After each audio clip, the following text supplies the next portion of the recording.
ई major scale. जैसा मैं कहते आया हूँ ई नोट से शुरू होने वाला सरगम है तो इसे ई मेजर स्केल कहा जाएगा। सिंपल। सो यदि मैं इस ई नोट से, यहाँ पे ई नोट है, इससे मैं सरगम बजाता हूँ सारे गा मा पा धा नी सा, तो ये ई मेजर होगा।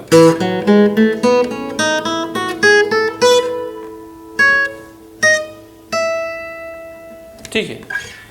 ई मेजर स्केल हम लोग यहाँ पे पहले नट पोजीशन पे सीखेंगे। एक्चुअली यहाँ पे ई नोट है, 0 number fret. So E, F sharp, G sharp, B, A, B, C sharp, D sharp, E. E major scale में 4 शार्प आते हैं, ये याद रखने की चीज़ है। ठीक है। सी शार्प, डी शार्प और एफ शार्प, जी शार्प। तो नोट तो मैंने आपको लिख दिया है, फिंगर फ्रेट और स्ट्रिंग मैंने दिखा दिया है, शेप भी बना दिया है। तो आपको जस्ट नोट को आइडेंटिफाई करना है नट पोजीशन पे। सारे नोटों को एक बार याद रखना है कि ई मेजर स्केल है तो इसमें 4 शार्प होते हैं। जब भी कभी 4 शार्प वाला सिंबल देखो तो आप समझ लो ये ई मेजर स्केल है। यानी उसमें नोट इस तरह से होंगे: E, F sharp, G sharp, A, B, C sharp, D sharp, E, F sharp, G sharp, A, B, C sharp, D sharp, E. Practice के लिए 3 नोट पहली स्ट्रिंग पे भी बजा देंगे, G sharp, oh F sharp, G sharp, A, practice करने के लिए।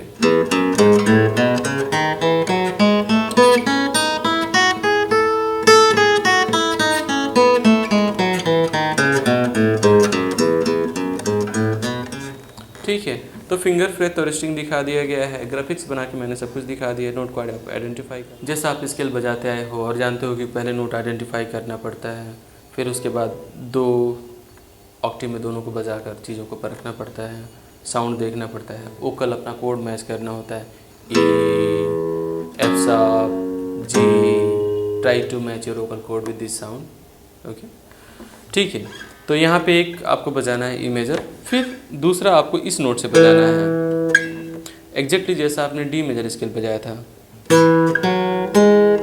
ई, F sharp, G sharp, A, B, C sharp, D sharp, E, F sharp, G sharp, A, B, C sharp, D sharp, E. Exactly same shape हुआ जैसा D का होता है।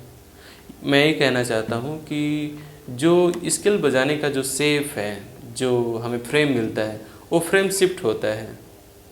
यहाँ से बजाया तो डी मेजर, यहाँ से बजाया तो सेम ई मेजर हुआ, यहाँ से बजाया आपने तो एफ मेजर हो जाएगा, same shape. Okay, hope you got it, hope you have understanding of this.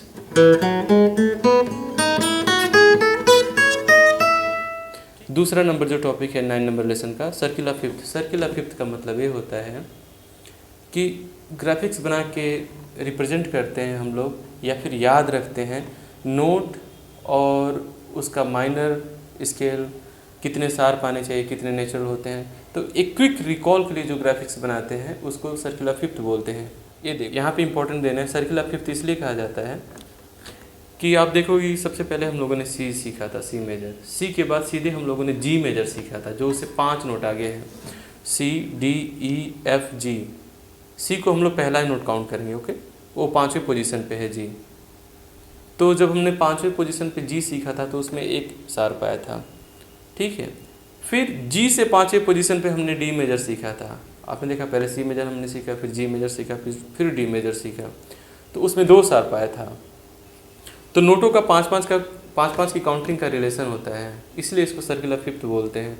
और इसी तरह से हम मेजर माइनर चीज़ों को याद रखते हैं, मतलब एक क्विक रिकॉल कर लेते हैं कि मेजर स्केल क्या है, उसका रिलेटिव माइनर क्या है, उसमें कितने शार्प हैं, बस।